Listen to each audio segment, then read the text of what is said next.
ನಮ್ಮ Sahyadri news channel ಅನ್ನು YouTube, Facebook ಹಾಗೂ ಇನ್ಸ್ಟಾಗ್ರಾಂನಲ್ಲಿ ನೋಡಿ. ಸಬ್ಸ್ಕ್ರೈಬ್, ಲೈಕ್ ಮತ್ತು ಶೇರ್ ಮಾಡಿ ಪ್ರೋತ್ಸಾಹಿಸಿ. ಕರ್ನಾಟಕ ದ್ವೇಷ ಭಾಷಣ ಮತ್ತು ದ್ವೇಷ ಅಪರಾಧಗಳ ವಿಧೇಯಕವನ್ನು ಮಂಡಿಸುವುದರ ಮೂಲಕ ಇಡೀ ಪ್ರಜಾಪ್ರಭುತ್ವದ ಕಗ್ಗೊಲೆಯನ್ನ ಇವತ್ತು ಕಾಂಗ್ರೆಸ್ ಮಾಡಿದೆ. ಕಾಂಗ್ರೆಸ್ ಸರ್ಕಾರ ಮಾಡಿದೆ.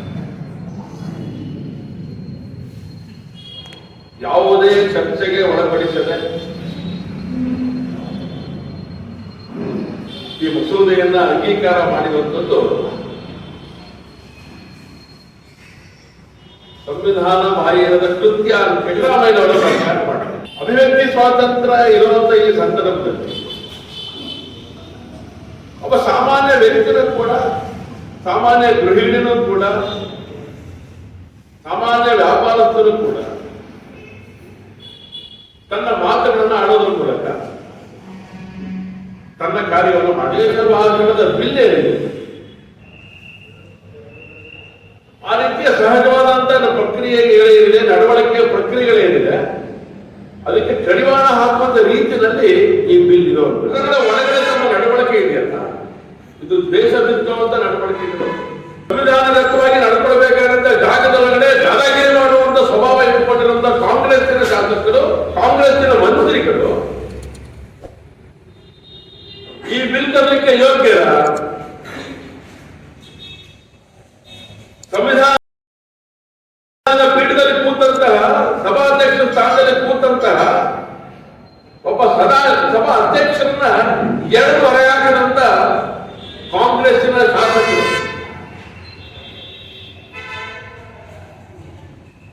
ಈ ದ್ವೇಷ ಭಾಷಣ ತರಲಿಕ್ಕೆ ಯೋಗ್ಯರ? ಈ ದ್ವೇಷ ಭಾಷಣ ತರಲಿಕ್ಕೆ ಯೋಗ್ಯರ? ಒಂದು ಮಾನಸಿಕತೆ ವಿಧಾನಸೌಧದ ಒಳಗಡೆ ಅಧಿವೇಶನ ನಡಿಬೇಕಾದ್ರೆ ಸಭಾಧ್ಯಕ್ಷರ ಮುಂದೆ ನಡ್ಕೊಳ್ಳುವಂತ ಒಬ್ಬ ಮಂತ್ರಿ, ಒಬ್ಬ ವಿರೋಧ ಪಕ್ಷದ ನಾಯಕ ಅವತ್ತು ಯಾರು ಕಾನೂನಿನ ಕಟ್ಟಳೆ ತರುವಂತವರು, ಕಾನೂನು ತರುವಂತ ಒಂದು ಜಾಗ ಏನಿದೆ ವಿಧಾನಸಭೆ, ಅಲ್ಲಿ ತಮ್ಮ ನಡವಳಿಕೆ ಹೇಗಿದೆ ಅಂತ ಹೇಳಿ ಕಾಂಗ್ರೆಸ್ ಪ್ರಶ್ನೆ ಹಾಕೊಳ್ಬೇಕು. ಎತ್ತಿಡ್ದಂಗ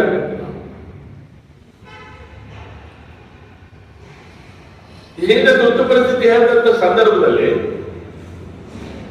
ವಾಕ್ ಸ್ವಾತಂತ್ರ್ಯ ಮಾತ್ರ ಅಲ್ಲ, ಪತ್ರಿಕಾ ಸ್ವಾತಂತ್ರ್ಯದ ಹರಣವನ್ನು ಮಾಡಿದೆ. ಈಗ ಮತ್ತೊಮ್ಮೆ ಅದಕ್ಕೆ ಕೈ ಹಾಕಿದೆ ಈ ಮೊನ್ನೆ ಬಂದಂತ ಮಸೂದೆ. ಪತ್ರಿಕೆಗಳಲ್ಲಿ ಏನೋ ಸತ್ಯ ಸಂಗತಿನ ಬರಲಿಕ್ಕೆ ಆಗೋದೇ ಇಲ್ಲ. ಬರೆದ್ರ ವಿಷ ಎಚ್ಚರಿಕೆ. ಅನೇಕ ಸಾಹಿತ್ಯಗಳು, ಅನೇಕ ಪುಸ್ತಕಗಳನ್ನು ಬರೀತಾರೆ. ಅದಕ್ಕೆ ಸಂವಿಧಾನಗಳಿಗೆ ಅದರದ್ದೇ ಆದಂತಹ ಒಂದು ಹಕ್ಕನ್ನು ಕೊಟ್ಟಿದೆ. ತಮ್ಮ ಭಾವನೆಗಳನ್ನು ಪ್ರಕಟೀಕರಣ ಮಾಡಲಿಕ್ಕೆ ಅದೊಂದು ಜಾಗ ಮಾಡಿದ್ದಾರೆ ಅನೇಕ. ಇವತ್ತು ಅದಕ್ಕೆ ಕೂಡ ತೊಂದರೆ ಮಾಡುವಂತ ಸ್ಥಿತಿ ಈ ಒಂದು ದೇಶ ಭಾಷಣದ ಸಂವಿಧಾನದಲ್ಲಿ, ನಮ್ಮ ವಿಧೇಯಕದಲ್ಲಿ ಮಂಡನೆ ಆಗಿದೆ. ಹೇಳಿದೆ, ಏನಂತ ಹೇಳಿದೆ? ಸಂವಿಧಾನದ ಮೂಲ ಆಶಯವನ್ನು ಬದಲಾಯಿಸುವ ಯಾವುದೇ ಕಾನೂನು ರಚಿಸುವ ಹಕ್ಕು ರಾಜ್ಯ ಸರ್ಕಾರಗಳಿಗೆ ಇಲ್ಲ. ಇದರ ಪರಮಾಧಿಕಾರ ಯಾರಿಗೆ ಅಂತ ಹೇಳಿದ್ರೆ ಕೇಂದ್ರ ಸರ್ಕಾರಕ್ಕೆ ಮಾತ್ರ. ತಿದ್ದುಪಡಿ ತರುವುದರ ಮೂಲಕ ಮಾಡಬೇಕಾಗುತ್ತೆ. ಸಂವಿಧಾನಕ್ಕೆ ತಿದ್ದುಪಡಿಗಳನ್ನು ತಂದು ಮಾಡಬೇಕಾಗುತ್ತೆ. ಇದು ಚಂದಿ ಹೇಳ್ತಿರೋದಲ್ಲ, ಇದು ಭಾರತೀಯ ಜನತಾ ಪಾರ್ಟಿ ಹೇಳ್ತಿರೋದಲ್ಲ, ಇದು ಸುಪ್ರೀಂ ಕೋರ್ಟ್ ಹೇಳಿರುವಂತದ್ದು. ಅನೇಕ ತೀರ್ಪುಗಳಲ್ಲಿ ಈ ಸಂಗತಿಯನ್ನು ಪ್ರಕಟ ಮಾಡಿದೆ, ವ್ಯಾಖ್ಯಾನಗಳನ್ನು ಮಾಡಿರುವಂತದ್ದು ಈ ಒಂದು ವಿಧೇಯಕದಲ್ಲಿ. ವ್ಯಾಖ್ಯಾನಗಳೇ ಸರಿ ಇಲ್ಲ. ದ್ವೇಷ ಭಾಷಣ, ದ್ವೇಷ ಅಪರಾಧ, ಇದೆರಡು. ದ್ವೇಷ ಅಪರಾಧ ಅಂದ್ರೆ ಏನು? ಯಾವ ಅಪರಾಧ? ದ್ವೇಷ ಅಪರಾಧ ಅನ್ನುವಂಥದ್ದು ಡಿಕ್ಷನರಿನಲ್ಲೇ ಪದ. ಆ ಪದ ಬಳಕೆ ಈ ಒಂದು ಬಿಲ್ ನಲ್ಲಿ ಅಧಿಕಾರಿ. ಅಂದ್ರೆ ಅವಳಿಗೆ ಹೇಗೆ ಬೇಕೋ, ಏನು ಬೇಕೋ, ಮನಸ್ಸೋ ಇಚ್ಛೆ ಈ ವಿಧೇಯಕವನ್ನು ಮಂಡನೆ ಮಾಡ್ತಾರೆ.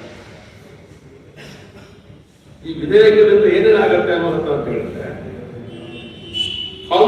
ಕಾನೂನಿನ ದುರುಪಯೋಗ ಆಗುವ ಒಳಗಡೆ ಇದು ವಿಧೇಯಕ ಮೊದಲ ಆದ್ಯತೆಯನ್ನು ಕೊಡ್ತಾ ಇದೆ. ನೋಟಿಸ್ ನೀಡದೆ ಅಗತ್ಯ ಇಲ್ಲದೆ ಹೋದರೂ ಕೂಡ ಒಬ್ಬ ವ್ಯಕ್ತಿಯನ್ನ ಬಂಧನಕ್ಕೆ ಒಳಪಡಿಸಬಹುದು. ಈ ಹಿಂದೆ ತುರ್ತು ಪರಿಸ್ಥಿತಿಯಲ್ಲಿ ಇದೇ ಆಗಿದ್ದು, ಮೀಸಾ ಅವತ್ತೇ ಬಂದಿದ್ದು, ಟಾಡಾ ಅವತ್ತೇ ಬಂದಿದ್ದು. ಮತ್ತೊಮ್ಮೆ ಈ ರೀತಿಯ ಇರುವಂತ ಕಾರಣಗಳನ್ನ ಮತ್ತೊಮ್ಮೆ ಬಳಕೆ ಮಾಡುವಂತ ಪ್ರಯತ್ನವನ್ನ ಈ ರೀತಿಯ ಉನ್ನಾರದ ಮೂಲಕ ಮಾಡ್ತಾರೆ. ಮಾಡಬಹುದು ನೀವು ಡಿವೈಎಸ್ಪಿ ಅಂತ ಅಧಿಕಾರಿಗಳು ಬಂಧನ ಮಾಡಿ ಪತ್ರಿಕೆಗಳ ಹೋರಾಟಗಳನ್ನು ನಡೆಸ್ತಾರೆ. ತನ್ನ ಧರ್ಮವನ್ನು ಉಳಿಸ್ಕೊಳ್ಬೇಕು ಅಂತ ಪತ್ರಿಕಾ ಧರ್ಮ ಉಳಿಬೇಕು.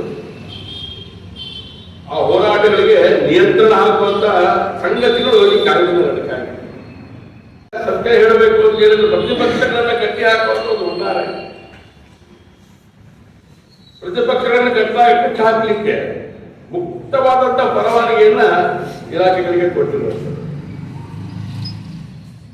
ಪ್ರತಿಪಕ್ಷ ಆಡಳಿತ ಪಕ್ಷದಷ್ಟೇ ಜವಾಬ್ದಾರಿಯನ್ನು ಇಟ್ಕೊಂಡು ಕಾರ್ಯ ಮಾಡಬೇಕಾಗಿದೆ. ಪ್ರತಿಪಕ್ಷಗಳಿಗೆ ಎಚ್ಚರಿಕೆ ಕೊಡುವಂತ ಹುಷಾರ್ ಅಂತ ಹೇಳುವಂತ ಸಂಗತಿ ಈ ಬಿಲ್ಲಿನ ಮೂಲಕ ತಂದಿದ್ದಾರೆ. ಈ ರೀತಿಯ ಒಂದು ಸರ್ಕಾರ ಜನವಿರೋಧಿ ಧೋರಣೆಗಳನ್ನ ಪ್ರಶ್ನೆ ಮಾಡುವಂತ ಎಲ್ಲ ವ್ಯಕ್ತಿಗಳನ್ನ ಬಂಧನಕ್ಕೆ ಒಳಪಡಿಸುವಂತ ರೀತಿ ಒಳಗಡೆ ಈ ಒಂದು ವಿಧೇಯಕ ಮಂಡನೆ ಆಗಿದೆ. ವಾತಾವರಣ ಜಗತ್ತಿನ ಬೇರೆ ಯಾವುದೋ ಮೂಲೆಗಳಲ್ಲಿ ಇದೆ ಅಂತ ನನಗೆ ಅನಿಸೋದಿಲ್ಲ. ಯಾರಿಗೆ ಕಂಡ್ರೆ ಯಾರಿಗೆ ಆಗೋದಿಲ್ಲ ಅವರನ್ನ ಯಾವ ರೀತಿ ಮಟ್ಟ ಹಾಕಬೇಕು ಅಂತ ಹೇಳಿ ಒಂದು ವಿಧಾನಸಭೆ ಒಳಗಡೆ ಚರ್ಚೆ ಆಗಿದೆ. ಉದಾಹರಣೆಗೆ ರಾಜಣ್ಣ ಅವರನ್ನೇ ನಾನು ತಗೊಳ್ತೇನೆ. ಉದಾಹರಣೆಗೆ ನಮ್ಮ ಕಾಂಗ್ರೆಸ್ಸಿನ ರಾಜಣ್ಣ ಸಸ್ಪೆಂಡ್ ಆದ್ರಲ್ಲ, ಸಸ್ಪೆಂಡ್ ಆಗಿದ್ದಕ್ಕೆ ನ್ಯಾಯ ಹೇಳಿದ್ದಕ್ಕೆ, ಸತ್ಯ ಹೇಳಿದ್ದಕ್ಕೆ. ಕಾಂಗ್ರೆಸ್ಸಿನ ಮಂತ್ರಿ ರಾಜಣ್ಣ ಸತ್ಯ ಸಂಗತಿನ ಸಭೆಯಲ್ಲಿ ಹೇಳಿದ್ರು, ನೀವು ಸಸ್ಪೆಂಡ್ ಮಾಡಿದ್ರು. ಸರ್ಕಾರ ಏನ್ ಮಾಡ್ತಾ ಇದೆ, ದ್ವೇಷ ಹೇಗೆ ಮಾಡ್ತಾ ಇದೆ ಅಂತ ಹೇಳಿ ರಾಜಣ್ಣ ಹೇಳ್ಬಿಟ್ಟು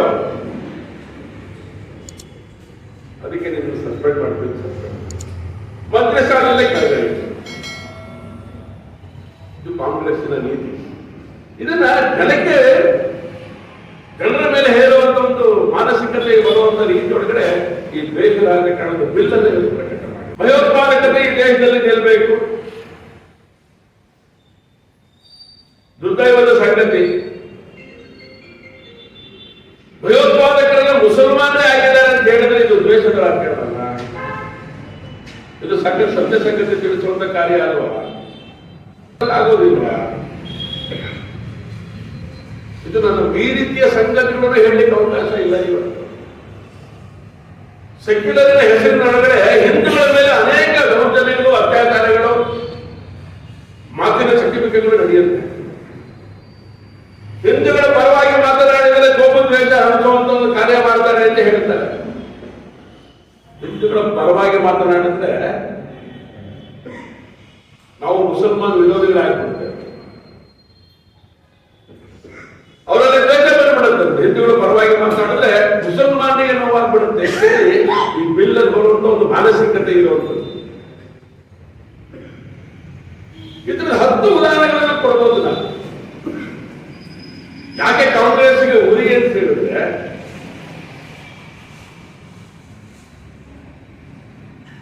ಅಲ್ಪಸಂಖ್ಯಾತರ ಹಿತದೃಷ್ಟಿಯಿಂದ ಈ ದೇಶವನ್ನು ತುಂಡು ಮಾಡುವುದು ಕಾಂಗ್ರೆಸ್ ಅಂತ ನಾವು ಹೇಳ್ತಿರ್ತೀವಿ. ಇದು ದ್ವೇಷ ಆಗ್ಬಿಡುತ್ತೆ.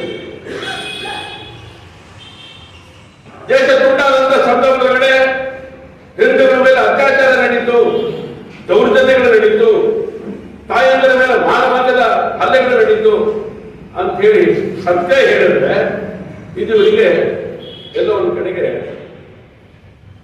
ದ್ವೇಷದ ಭಾಷೆ ಆಗಿದೆ. ಅದು ಸತ್ಯ ಹೌದೋ ಅಲ್ವೋ? ಇದು ಇತಿಹಾಸ ಹೌದೋ ಅಲ್ವೋ? ಇತಿಹಾಸ ಯಾವುದನ್ನು ಹೇಳಬಾರ್ದು ಕಾಂಗ್ರೆಸ್ಸಿಗೆ. ಇತಿಹಾಸ ಹೇಳಿದಕ್ಕ ದ್ವೇಷದ ಜ್ವಾಲ ಹೊರಗಡೆ ಬರುತ್ತೆ ಅಂತ ಹೇಳ್ತಾರೆ. ಅನೇಕ ಸಮುದಾಯಗಳು ಇವತ್ತಿನ ದಿವಸ ಹೋರಾಟಗಳನ್ನು ಮಾಡ್ತಾರೆ. ಇಲ್ಲಿ ವ್ಯಕ್ತಿ ಅಷ್ಟೇ ಅಲ್ಲ, ಸಂಘಟನೆಗಳನ್ನು ತರುವಂತ ಒಂದು ಪ್ರಯತ್ನ. ಮಹಿಳಾ ಸಂಘಟನೆಗಳನ್ನು ಗುರಿ ಮಾಡುವಂತ ಒಂದು ಪ್ರಯತ್ನ,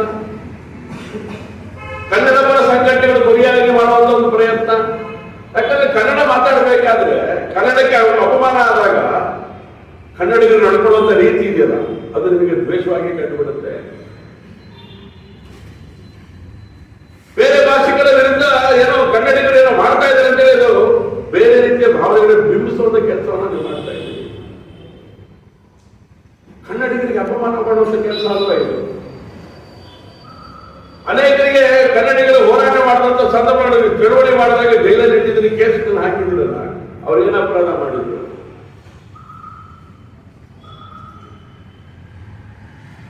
ಯಾವುದು ದ್ವೇಷ ಭಾಷಣ? ಯಾವುದು ದ್ವೇಷ? ನಿಮ್ಮ ಇತಿಹಾಸದ ಪುಟಗಳನ್ನ ಸಂವಿಧಾನ ಬಾಹಿರವಾಗಿ ನಡ್ಕೊಂಡಂತಹ ವಿಧಾನಸಭಾ ಅಧಿವೇಶನಗಳಲ್ಲಿ ನಡೆದಂತಹ ಕೃತ್ಯಗಳಿದೆಯಲ್ಲ, ಅದು ದ್ವೇಷದ ಭಾಷಣ, ದ್ವೇಷದ ಕಾರ್ಯ.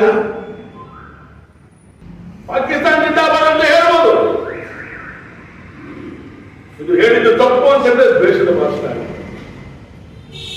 ಧ್ವಜಗಳನ್ನ ಇಟ್ಟುಕೊಂಡು ಲೋಕಸಭೆಗಳಲ್ಲಿ ಹೋರಾಟ ಮಾಡಬಹುದು. ಅವ್ರು ಹಿಂಗೆ ಇಟ್ಕೊಂಡು ಓಡಾಟ ಮಾಡ್ತಿದ್ದಾರೆ ಅನ್ನೋದು ದ್ವೇಷ ಭಾಷಣದ ಮಾನಸಿಕತೆ ಆಗ್ಬಿಡುತ್ತೆ. ನಿಮ್ಮ ನೀತಿ ಇದೆಯಲ್ಲ, ಇದು ದುರ್ನೀತಿ. ದೇಹ ಇದೆ. ಯಾರು ಉಪ್ಪು ಖಾರ ಹುಳಿಯನ್ನ ತಿಂತಾನೆ ಅವರಿಗೆ ಸಿಟ್ಟು ಬರುತ್ತೆ ಸಹಜವಾಗಿ, ಅನ್ಯಾಯ ಕಂಡಾಗ. ಸಹಜವಾದಂತ ಒಂದು ಮಾನವನ ಮಾನಸಿಕತೆ ಇದೆ, ಅದಕ್ಕೆ ನೀವು ಬೀಳ್ತಿರ್ತೀರ. ಅದನ್ನು ಕಟ್ಟಹಾಕುವಂತ ಒಂದು ಮಾನಸಿಕತೆ ಇದೆ. ಯಾರು ಏನು ಯಾವ ರೀತಿ ನೀವು ಎಲ್ಲರೂ ಹೇಗಿರಬೇಕು ಅಂತ ಹೇಳಿದ್ರೆ ಮೂಕರಾಗಿಸುವಂತ ಒಂದು ಪ್ರಾಮಾಣಿಕ ಪ್ರಯತ್ನ ಕಾಂಗ್ರೆಸ್ ಸರ್ಕಾರ ಮಾಡ್ತಾ ಇದೆ. ಯಾರು ಮಾತಾಡಬಾರ್ದು ನೀವು.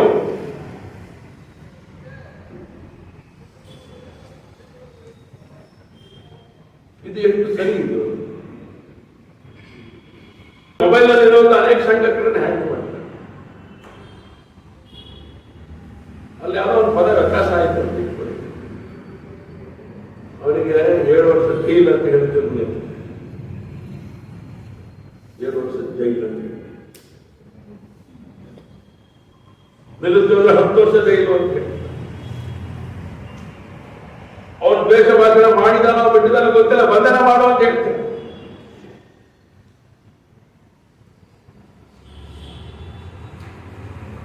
ನಾವು ದ್ವೇಷವನ್ನ ಮಾಡ್ತೇವೆ ಯಾವುದು ಅಂತ ಹೇಳಿದ್ರೆ ನಿಮ್ಮ ದೇಶದ್ರೋಹಿತನವನ್ನ,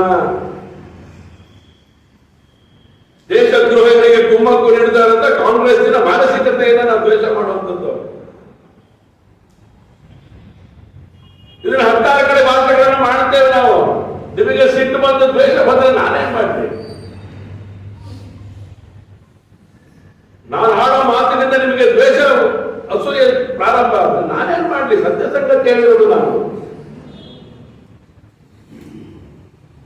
ಮಾತಿನಿಂದ ಆಡಿದ್ರೆ ಈ ದ್ವೇಷ ಭಾಷಣ ಬಿಲ್ ಅಪ್ಲೈ ಆಗ್ಬಿಡುತ್ತೆ ನಿಮಗೆ.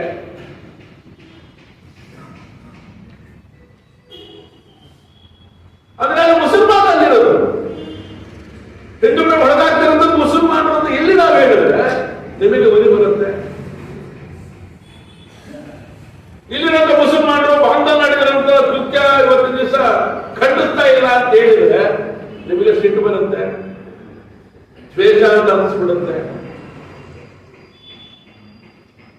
ಏನ್ ಮಾಡ್ಬೇಕು ಹೇಳಿ? ಭಗವಂತ ನಮಗೆ ಸತ್ಯ ಹೇಳು ಅಂತ ಹೇಳ್ಬಿಟ್ಟಿಲ್ಲ. ಅದು ಕಟಾಕಕ್ಕೆ ಬೀಳ್ತಂದಿದ್ದೀರಲ್ಲ, ಇದನ್ನು ಯಶಸ್ವಿ ಮಾಡ್ಲಿಕ್ಕೆ ನಿಮ್ಮ ಅಪ್ರಾಣ ನಿಮ್ಮಲ್ಲಿ ಸಾಧ್ಯ ಇಲ್ಲ. ಸಂಗತಿ ಅಂತ ಹೇಳಿದ್ರೆ ಈ ಬಿಲ್ ಬಂದ್ಬಿಟ್ಟಿದೆ. 3 ವರ್ಷ ಆದ ತಕ್ಷಣ ಈ ಬಿಲ್ ಅನ್ನ ಯಾರೇ ಬಂದ್ರು ಬದಲಾವಣೆ ಮಾಡೋ ಹಾಗಿಲ್ಲ ಅಂತ ಹೇಳಿ ಒಂದು ಒಕ್ಕಣೆ ಬರೀತಾರೆ. ಯಾಕೆ? ನಾವೇ ಬರ್ತೇವೆ, ಬಂದು ಬದಲಾವಣೆಯನ್ನ ಮಾಡೇ ಮಾಡ್ತೇವೆ. ನಿಮ್ಮ ಅಪ್ರಾಣನ ತಡೆಯಲಿಕ್ಕೆ ಸಾಧ್ಯ ಇಲ್ಲ ನಿಮಗೆ. ಅದಕ್ಕೆ ಈ ಒಕ್ಕಣೆನ ನೀವು ಬರೋದಿಲ್ಲ ಅಂತ ಖಾತ್ರಿ. ನಿಮ್ಮ ಪದ ಪ್ರಯೋಗದಲ್ಲಿ ನೀವು ಬರೋದೂ ಇಲ್ಲ. ಮುಸಲ್ಮಾನರೆಲ್ಲರೂ ಭಯೋತ್ಪಾದಕರಲ್ಲ. ಭಯೋತ್ಪಾದಕತೆ ಮಾಡ್ತಾ ಇರುವಂತವ್ರು ಎಲ್ಲರೂ ಮುಸಲ್ಮಾನರ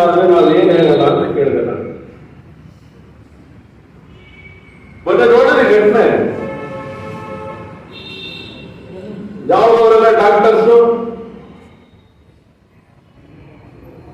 ಆ ಡಾಕ್ಟರ್ ಮಾಡುವಂತ ಕಾರ್ಯ ಯಾವುದು? ದೇಶ ಸಂರಕ್ಷಣೆ ಕಾರ್ಯನ,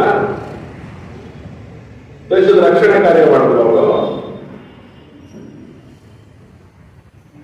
ಅವರೆಲ್ಲ ಯಾವ ಸಮಾಧಿಗೆ ಸಂಬಂಧಪಟ್ಟವರು ಅಂತ ಹೇಳಿದ್ರೆ ನಿಮಗೆ ಉರಿ ಅಂತ ಹೇಳಿದ್ರೆ ನಾನು ಏನ್ ಮಾಡ್ಲಿ?